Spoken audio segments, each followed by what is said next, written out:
O negócio é o seguinte, eu quero começar esse vídeo com alguns questionamentos. Vocês sabem me dizer como que o Luffy conseguiu ganhar do Crocodile, um Shichibukai lá em Alabasta? Ou do Rob Lucci em Enies Lobby? Ou por que o Naruto lá no Exame Chunin conseguiu derrotar o Neji, o Genin mais forte de todos nas finais? Bom, não se preocupem, eu tenho a resposta para tudo isso e ela é bem simples. Eles ganharam por conta de protagonismo e roteiro.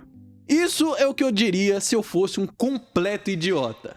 Há muito tempo eu vejo pessoas dizendo que tal luta de tal anime foi vencida apenas por conta de protagonismo ou roteiro. Se não fosse por isso, os personagens nunca teriam ganhado. E nos últimos tempos eu tenho odiado cada vez mais quem fala isso achando que tá fazendo uma ótima análise. Porque na verdade eu acho que na maioria das vezes a pessoa só tá demonstrando como a visão dela sobre uma obra de ficção é extremamente rasa e superficial. Mas antes de eu explicar por quê, a gente precisa definir o que seria esse tal de protagonismo e roteiro. O que é bem fácil, na verdade. Esses dois argumentos geralmente são muito utilizados para falar sobre resultados de lutas que parecem forçados demais. Eles querem dizer basicamente que o combate não foi escrito bem o suficiente para conseguir convencer o público de que o protagonista ou algum outro personagem realmente era capaz de vencer seu adversário. Ou seja, eles basicamente servem para explicitar uma conveniência ou forçação de barra na escrita do autor. Para exemplificar melhor, vamos usar a luta que eu citei no início. Luffy versus Lucci no arco de Enies Lobby. No final dela, o protagonista tá só o pó da rabiola, exausto de tanto apanhar e ter que lutar com suas novas formas que exigem muito da sua força física. Tanto que em certo momento, ele não é capaz nem de se mover mais. Porém, como em um bom shonen, ele é motivado pelas palavras de seus amigos e consegue se levantar, se transformar novamente e dar o golpe final no adversário. Algo extremamente ilógico e forçado. Como que alguém tão lascado como ele naquele momento conseguiria fazer tal feito? Isso seria então o protagonismo barra roteiro. O personagem não tinha chance nenhuma de ganhar a luta, mas ainda assim, no final, o autor faz com que ele tire forças do nada e saia vitorioso. Eu acho que todo mundo concorda que isso só mostra como a luta foi mal escrita, né?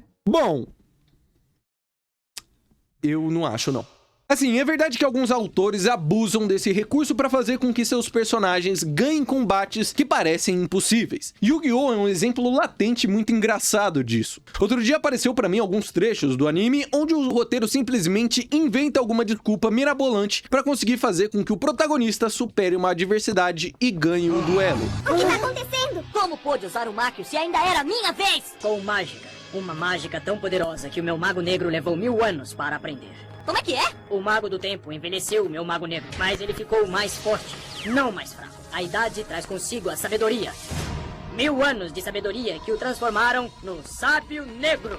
Mas ao mesmo tempo, eu acho que em muitos casos, outros fatores devem ser levados em consideração na hora de avaliar o resultado de uma luta. E um desses fatores que eu vejo muita gente simplesmente ignorar é a mensagem que às vezes o autor tá tentando passar. Por isso que eu acho que a visão dessas pessoas que ficam falando que tudo é protagonismo, roteiro, é muito superficial. Porque vamos lá, vamos tentar ver a luta do Luffy versus Lucci por outra perspectiva. Vamos tentar analisá-la de uma forma um pouco mais poética ou metafórica. O Luffy e o seu bando foram para Enies Lobby por um motivo: recuperar Robin, uma das suas companheiras que estava sendo coagida por membros do governo mundial. Vale lembrar também que o Luffy já tinha enfrentado o Lucci antes e perdido. Porém, desde o seu primeiro confronto contra o Zé da Cartola até agora, algo essencial mudou na motivação do personagem. Ele tem uma razão a mais para querer vencer a luta. Ele sabe que a Robin não é uma traidora e que ela quer ir para o mar junto da sua tripulação. Esse é um detalhe muito importante que deve ser levado em consideração, porque One Piece é uma obra muito focada em passar uma mensagem positiva, e principalmente nesse arco, assim como em vários outros, de mostrar que você deve dar tudo de si para ajudar um amigo. Só isso já deve ser o suficiente para você entender mais ou menos aonde eu quero chegar. Todas as lutas que a gente vê aqui têm uma camada de poesia por cima. Todos os membros do Chapéu de Palha conseguem um novo poder. Eles ficam mais fortes do que nunca porque eles estão atrás de recuperar um companheiro. Isso acontece até com o barco do bando. Todo mundo dá 200% de si para vencer. Então, quando no final da luta contra o Lucci, o Luffy ouve os gritos de um dos seus melhores amigos, se levanta, tira a força força do nada e vence o vilão, você deveria ser capaz de entender que, mais do que tudo, essa atitude dele é algo simbólico, não literal. Se você viu toda a construção até esse momento e não consegue ver que o Oda queria mostrar como nosso amor e carinho pelos nossos amigos pode fazer com que a gente consiga se levantar e lutar por eles, mesmo estando à beira da morte, me desculpa, mas você é um boboca. É óbvio que é forçado, hiperbólico e ilógico o protagonista conseguir ganhar, mas eu acredito que esse seja justamente o ponto. É uma obra de ficção, uma história que quer passar uma mensagem, e para isso ela dá uma exagerada. E eu acho que em certos casos isso é completamente entendível. Eu acho que essa leitura poética de uma luta pode ser aplicada em, sei lá, 90% dos casos que as pessoas dizem ser só protagonismo. Outro ótimo exemplo é a luta do Neji versus Naruto, que eu também citei no início do vídeo. O personagem é apresentado como um dos genin, se não o genin mais forte do exame. E em contrapartida, o Naruto estava apenas começando a parecer um ninja minimamente competente. E aí, quando os dois vão lutar, o lógico seria que o Neji levasse a melhor. Só que não é isso que acontece. Muitos podem falar que a vitória do Naruto é só protagonismo e blá blá blá. Só que, mais uma vez, se você prestar mais atenção no texto, além das figuras, você percebe que toda essa batalha é um confronto de ideias e visões de mundo. Enquanto o Neji acredita que tem um destino pré-determinado e que é impossível desafiar essa força do além que controla a vida de todos, o Naruto representa o contrário, já que ele é alguém que está ativamente indo contra essa lógica.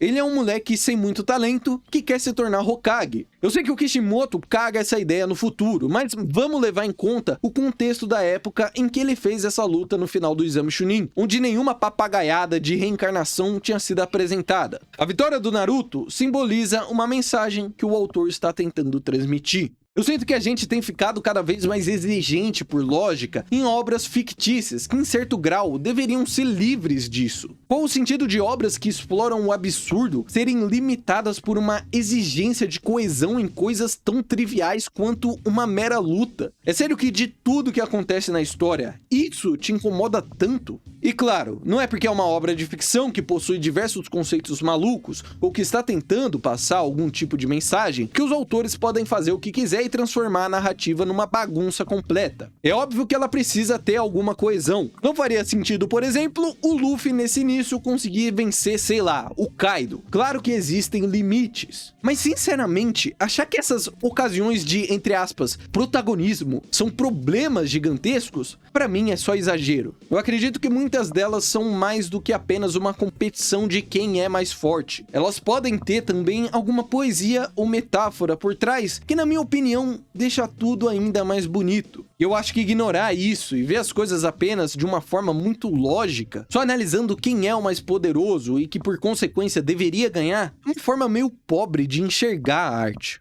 Espero que vocês tenham gostado do vídeo, não se esqueçam de deixar um like aqui e um comentário expressando a sua opinião. Fiquem à vontade para discordar de mim aí, eu só peço que vocês sejam respeitosos, beleza? Senão, você será banido. Bebam água porque é importante e tamo junto.